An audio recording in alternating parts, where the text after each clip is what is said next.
பிரதமர் பதவி பிரமாணம் எடுக்கிற அன்று இந்தியாவில் எந்த கட்சியும் அதை எதிர்க்கவில்லை. எதிர்த்து ஒரு போராட்டமோ கருப்பு கொடியோ காட்டவில்லை. நாங்கள் 500 பேரும் 1 மணி நேரம் கடுமையாக நான் பேசி ஆங்கிலத்தில் முழக்கங்கள் எழுப்பி பின்னர் கைது செய்யப்பட்டு பார்லிமெண்ட் போலீஸ் ஸ்டேஷன் வளாகத்துக்குள்ளே நாங்கள் அடைக்கப்பட்டோம். அந்த ஐஜி என்னை மிக மரியாதையாக நடத்தினார். அப்பொழுதுதான் சொன்னேன், பகத்சிங் பாராளுமன்றத்திலே வெடிகுண்டு வீசிவிட்டு இங்கேதான் கொண்டு வந்து அடைத்து வைத்திருந்தார்கள். எனக்கு தெரியும், படித்திருக்கிறேன். அந்த அறை பூட்டப்பட்டே இருக்குமாம், அதை திறந்து காட்ட சொல்லுங்கள் என்றேன். உடனே அவர் சூப்பரண்டை அழைத்து அந்த ரூமை திறந்து அவரை வைகோவை உள்ள அனுப்புங்க.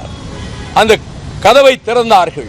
நான் உள்ளே சென்று மண்டியிட்டு அமர்ந்து, இந்த இடத்திலே தானே அன்றைக்கு பகத்சிங் அடைக்கப்பட்டு இருந்திருப்பார்.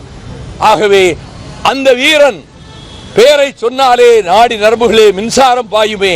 அந்த வீரனை போல வாழ்க்கையில் லட்சியத்திற்காக கொள்கைக்காக நாம் வாழ வேண்டும். அஞ்சக்கூடாது, பயப்படக்கூடாது. எதிரேறினும் எவ்வளவு கடுமையான சோதனைகள் வந்தாலும் நம்மோடு இருக்கிற லட்சோப தொண்டர்கள் எந்த பதவியும் இல்லை என்றாலும் அவரே தனக்கு வந்த கேபினட் மந்திரி வேண்டாம் என்று சொன்னவர் தானே, நமக்கு அதற்கு பதவி என்ற உணர்வோடு தமிழகம் பூராவிலும் இருக்கிறார்கள். அவர்களிடத்திலே நேற்றைக்கு கூட்டத்திலே கூட விரிவாக பேசினேன். அதே நேரத்தில் திராவிட முன்னேற்ற கழகம் தனிப்பெரும்பான்மை பெறும், சிங்கிள் மெஜாரிட்டி, அப்சல்யூட் மெஜாரிட்டி. எந்த கூட்டணி கட்சிகளினுடைய எம்எல்ஏக்கள் ஓட்டு இல்லாமலே திமுக எம்எல்ஏக்களே ஓட்டு போட்டு முதலமைச்சரை தேர்ந்தெடுக்கிற அளவுக்கு வெற்றியை வருகிற தேர்தலில் திமுக கூட்டணி மாபெரும் வெற்றி பெறும். அதில் திமுக தனி மெஜாரிட்டி பெறுகிற அளவுக்கு அவர்கள் வெற்றி பெறுவார்கள்.